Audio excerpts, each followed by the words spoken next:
Nous sommes aujourd'hui au Danemark. On a de la chance, on a pu entrer au Danemark alors que le pays est confiné, mais on est passé par une petite porte. On est ici pour essayer le Dragonfly 40. C'est un bateau juste exceptionnel. En fait, il s'agit d'un trimaran. Dragonfly, c'est des trimarans qui ont des bras repliables, qui viennent se replier le long de la coque. Le 40 pieds, c'est pas le plus grand bateau qu'ils aient jamais fait parce qu'ils avaient un 1200 déjà au début des années 2000, mais qu'ils ont arrêté il y a maintenant plus de 15 ans. Et là, ils ont refait un grand bateau, et un grand bateau en trimaran, c'est pas facile à faire en fait, parce que les efforts sont tout de suite énormes. En fait, ça demande une structure qui est très très costaud, et ça, on le voit quand on regarde le bateau en détail. Hein. Il y a une structure très importante au niveau des bras, parce que c'est là que tous les efforts se produisent. Et en plus, c'est des bras qui se déplient et se replient, et il faut que ce soit vraiment costaud. Le truc qui est formidable, c'est que ça se déplie et ça se replie en quelques secondes, en tout cas en moins d'une minute. On installe bien un bras et on le sécurise. Et c'est pareil pour le rentrer, c'est assez impressionnant à voir. Ce qui est impressionnant aussi, c'est que c'est un bateau qui avance tout seul, qui avance à plat, donc on n'a pas l'habitude. S'il y a beaucoup de vent, on a même droit à des cale-pieds au poste de barre, mais très honnêtement, on n'en a pas eu besoin parce qu'on n'a pas eu plus de 15, 16, 18 nœuds de vent, peut-être dans les rafales, mais pas davantage. Et jusqu'à 18 nœuds de vent, le bateau, franchement, il est plat, il a peut-être 2 degrés de gîte, mais pas davantage. This is for clients who want, let's say, nice, fun, elegant sailing. Comfortable sailing. Comfortable sailing is when you sail not rolling around, but comfortable sailing is that you have fun and a stable platform, going downwind or even upwind.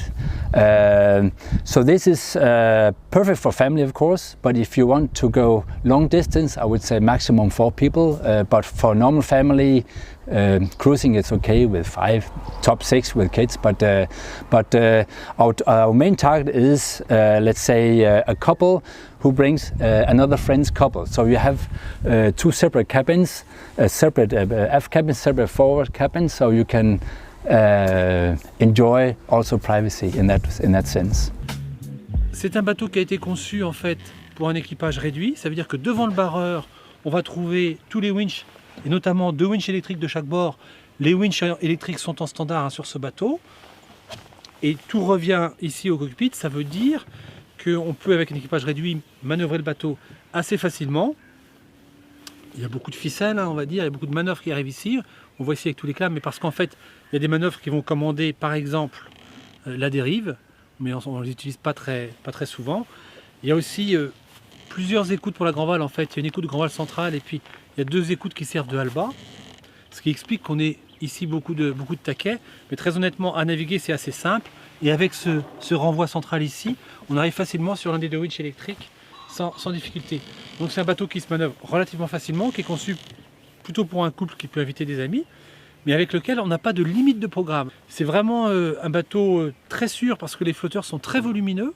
Ça veut dire qu'on a beaucoup de marge de sécurité. On peut, comme on dit, charger la mule quand on veut naviguer et se faire plaisir. On ne se rend pas compte qu'on peut se mettre en danger, mais avant de se mettre en danger, il faut vraiment abuser. On a eu la chance de voir que c'est un bateau qui non seulement a une dérive qui se relève, mais qui a aussi un safran qui se relève.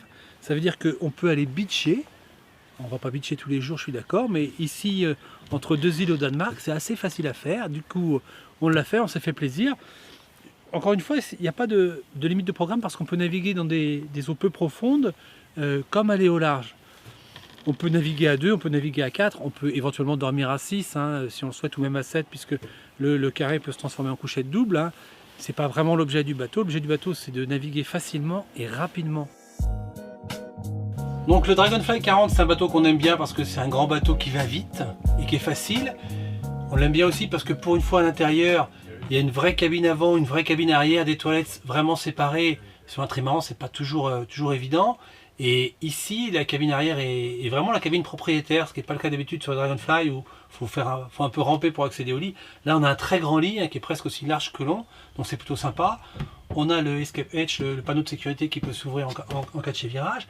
Mais on a aussi beaucoup de petits détails qui montrent que ce bateau est particulièrement soigné. Alors c'est des détails tout bêtes comme le plexi sur les équipets qui permettent de voir ce qu'on a rangé dans l'équipet, ce qui n'est pas idiot. Et puis si on regarde ce rangement par exemple, on a une porte qui fait un angle et on réalise que dans cette porte, on a des équipets, on a du rangement, que derrière on a une penderie, qu'on peut mettre le sac en bas.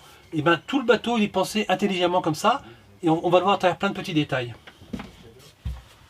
Ici, je suis dans les toilettes du Dragonfly. J'ai pas l'habitude de vous faire visiter les toilettes, d'accord, mais ça montre aussi qu'il y a des vraies toilettes dans lesquelles on tient vraiment debout et dans lesquelles on peut bouger. Si on rentre dans les détails dans ces toilettes, on s'apercevra que on a ici une protection plastique pour le papier toilette. Ça a l'air idiot, mais ceux qui font du bateau savent que c'est pas un détail, puisqu'on a la douche qui est ici. Et alors cette douche, on peut la déplacer sur une barre de douche. On peut se dire pourquoi une barre, juste pour installer une barre de douche, en fait, parce que ça peut servir pour accrocher les serviettes ou aussi pour suspendre les cirés. Ça va donc faire placard à cirés, et cette barre du coup est particulièrement intelligente. C'est encore des détails. Donc ici je suis à la cuisine du Dragonfly 40, qui est une cuisine plutôt pas immense, on sait que les trémans sont pas très larges, mais qui est plutôt bien foutue, une cuisine en L, hein, avec deux bacs d'évier. On remarque aussi qu'on a 2 robinets. Pourquoi? Parce que ici on a de l'eau douce sous pression, mais ici on a de l'eau salée, avec une petite pompe à eau salée qui se trouve à l'avant du bateau, ce qui permet de ne pas consommer trop d'eau douce, par exemple pour rincer de la vaisselle, c'est pas idiot. On a une plaque à induction, ce qui est plutôt rare sur les voiliers, mais ce qui permet de faire chauffer les choses très vite, hein. Ça consomme du jus, mais d'un autre côté ça va plus vite. On a un truc qui est rare aussi ici.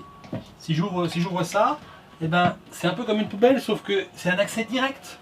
C'est un accès direct à la mer. Ça veut dire que les choses qu'on peut rejeter à l'eau, hein, je parle évidemment pas de morceaux de plastique, mais des épluchures de pommes de terre par exemple, si on les coupe suffisamment petits, on peut les rejeter directement à la mer via cette ouverture. C'est tout à fait une nouveauté. Je suis dans la cabine avant du Dragonfly, donc c'est une vraie cabine, hein, avec un grand lit double qui est large, avec des grands équipets, de quoi suspendre vos tenues de soirée, tout ce que vous voulez. Ce qui est intéressant sur ce bateau, c'est quand même pour accéder, on passe par ce trou ovalisé, hein, qui fait, en fait c'est la cloison maîtresse du bateau, hein, elle reprend les efforts des 2 bras avant, donc c'est très épais, ça ne peut pas se déformer. C'est aussi pour ça qu'on a une petite marche à enjamber, mais ça fait vraiment partie de la structure du bateau. Ce port qui est magnifique et très bien fini. On s'aperçoit aussi que quand je suis ici, j'ai un plancher qui est plus bas que dans le carré, ce qui me permet d'avoir une bonne hauteur sous barreau, hein. Et les planchers du carré, si on les regarde, on va découvrir un truc intéressant. Ici on a la pompe à eau de mer qui va alimenter l'évier. On s'aperçoit surtout que ces planchers sont faits dans un sandwich avec une mousse PET qui est extrêmement légère, et du coup ces planchers pèsent quasiment rien. C'est assez étonnant à manipuler, mais on comprend aussi pourquoi le bateau est léger au final. C'est parce qu'il y a des choses qui sont très solides, des choses structurelles, et là on a du dur, et au niveau des articulations des bras on a des grosses pièces d'inox par exemple. En revanche, dès qu'on peut gagner du poids, on gagne du poids, c'est un gréement qui est en carbone, et puis c'est des planchers en sandwich qui sont extrêmement légers.